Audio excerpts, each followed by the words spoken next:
Hello বন্ধুরা, কেমন আছেন সবাই? আশা করি আল্লাহ তাআলার অশেষ রহমতে আপনারা সকলেই ভালো আছেন।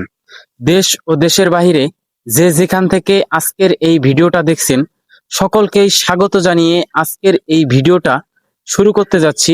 তাই ভিডিওটা শেয়ার করে দিয়ে শেষ অবধি দেখার অনুরোধ রইল।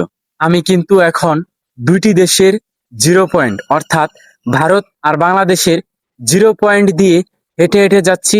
আর ভারত এবং দুইটি গ্রাম কিভাবে ভাগাভাগি হয়ে গেছে বাংলাদেশের সীমান্ত পিলারের থেকে আজকের ভিডিওতে আমি আপনাদেরকে দেখাবো।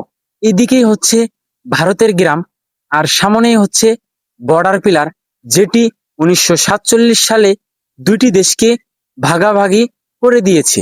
আমি কিন্তু জিরো পয়েন্ট দিয়েই যাচ্ছি আর আপনাদেরকে ভারত ও বাংলাদেশের সীমান্তবর্তী গ্রামটা দেখানোর চেষ্টা করতেছি। এ হচ্ছে বর্ডার পিলার, এদিকটাতেই ইন্ডিয়া লেখা ছিল। আর আমি কিন্তু দুইটি দেশের বর্ডার পিলারের একদম জিরো পয়েন্টে দাঁড়িয়ে রয়েছি। এই পাশেই হচ্ছে ভারতের গ্রাম। ওই যে দেখুন বন্ধুরা, ভারতের বাড়িগুলো কিন্তু দেখা যাচ্ছিল। আর এইখানে বিএসএফদের একটি ক্যাম্পও রয়েছিল, যেটি বাংলাদেশের ভূখণ্ড থেকে দেখা যাচ্ছিল। বন্ধুরা, কুড়িগ্রাম জেলাতে এমনই কিছু খোলামেলা সীমান্ত রয়েছে, সীমান্ত পিলার না দেখলে কোনটি ভারত আর কোনটি বাংলাদেশ বোঝাই যায় না। এদিকেই হচ্ছে বাংলাদেশ, এই হচ্ছে বাংলাদেশের, আর এই হচ্ছে বর্ডার পিলার। আর এই দিকটাতেই হচ্ছে ভারত সীমান্ত, অর্থাৎ এই গ্রামটাই হচ্ছে ভারতের গ্রাম। আর এই পাশেই কিন্তু বিএসএফদের একটি ক্যাম্প রয়েছে, যেটি কিনা দুটি দেশের জিরো পয়েন্ট থেকেই দেখা যাচ্ছিল।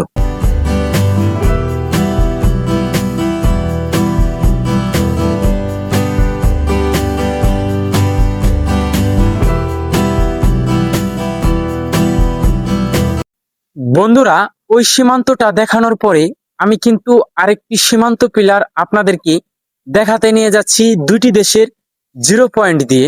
হাতের ডান সাইডে হচ্ছে বাংলাদেশ এবং বাম সাইডেই হচ্ছে ভারত সীমান্ত। এই সীমান্তগুলো কিভাবে জানি না ভাগাভাগি হয়ে গেছে, এক গ্রাম থেকে আরেক গ্রাম দেখা যায়। এটি হচ্ছে একটি খোলামেলা সীমান্ত। এইদিকেই হচ্ছে বাংলাদেশের গ্রাম, যেই গ্রাম থেকে আমি আপনাদেরকে এই সীমান্ত পিলার ও ভারতের গ্রামটা দেখাতে নিয়ে আসছিলাম। আর ওই যে দেখা যাচ্ছে বন্ধুরা, বড় একটি সীমান্ত পিলার। এই সীমান্তটাই দুটি দেশকে ভাগাভাগি করে দিয়েছে। 1947 সালে দেশ দুটি অবাধেই ভাগাভাগি হয়ে যায়। এক ভাই পড়ে যায় ভারতে, আরেক ভাই পড়ে যায় বাংলাদেশে। এটা হচ্ছে খোলামেলা একটা সীমান্ত। এখানে নেই কোনো কাঁটাতারের বেড়া, তবে রয়েছে শুধু বিএসএফদের পাহারা দেওয়ার একটি টং।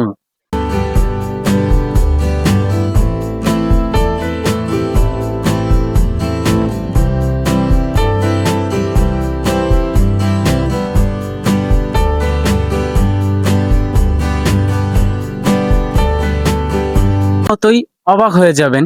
এ হচ্ছে বাংলাদেশের একটি বাড়ির উঠান থেকে আমি বের হলাম। আর এইখানেই কিন্তু বিএসএফদের বরাবরই একটি বড় ক্যাম্প রয়েছে, যেই ক্যাম্প থেকে তারা কিন্তু সবসময়ই তাদের সীমান্তটা পাহারা দিয়ে থাকে।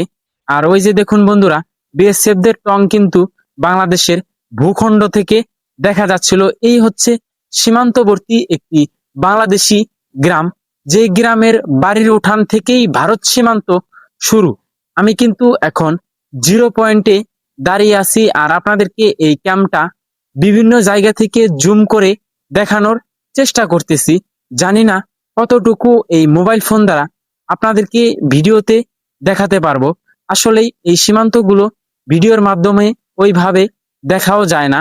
আর এই সীমান্তগুলোতে আসলে আপনারা সীমান্ত পিলার না দেখলে কোনটি ভারত আর কোনটি বাংলাদেশের গ্রাম আপনারা বুঝতেই পারবেন না।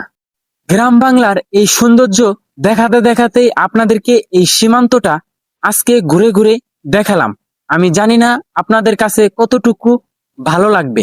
আর এ হচ্ছে আরেকটি সীমান্ত পিলার। আঁকা বাঁকা সীমান্ত হওয়ার কারণেই এখানে ছোট বড় বেশ কয়েকটি সীমান্ত দ্বারা এই সীমান্তকে চিহ্নিত করা হয়েছে। আমি কিন্তু এখন দুটি দেশের জিরো পয়েন্ট দিয়ে হেঁটে হেঁটে যাচ্ছি আপনাদেরকে দেখানোর চেষ্টা করলাম এই সীমান্তটা কিভাবে ভাগাভাগি হয়ে গেছে। আর এই সীমান্তটা এমনই একটি সীমান্ত, এখানে কিন্তু আসলে ভারতের মানুষেরা চলাচল করে, যেটি বাংলাদেশের 0 পয়েন্ট থেকেই দেখা যায়। আর এই দিকটাতে হচ্ছে বাংলাদেশের একটি গ্রাম। আর এই গ্রাম থেকেই আজকে আমি আপনাদেরকে এই ভারতের গ্রাম ও সীমান্ত পিলারটা দেখাবো এখন।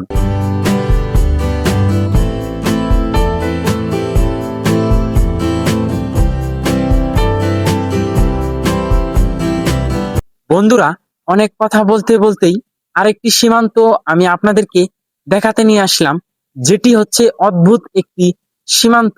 ওই যে দেখুন বন্ধুরা, বাংলাদেশের মানুষ কিন্তু চলাচল করতেছে দুটি দেশের 0 পয়েন্ট দিয়ে। আর ওই হচ্ছে সীমান্ত পিলার। এই যে এইদিকে হচ্ছে বাংলাদেশের মানুষগুলো চলাচল করতেছে, আর এ হচ্ছে সীমান্ত পিলার, যেটি 1947 সালেই দেশ দুটিকে ভাগাভাগি করে দিয়েছে।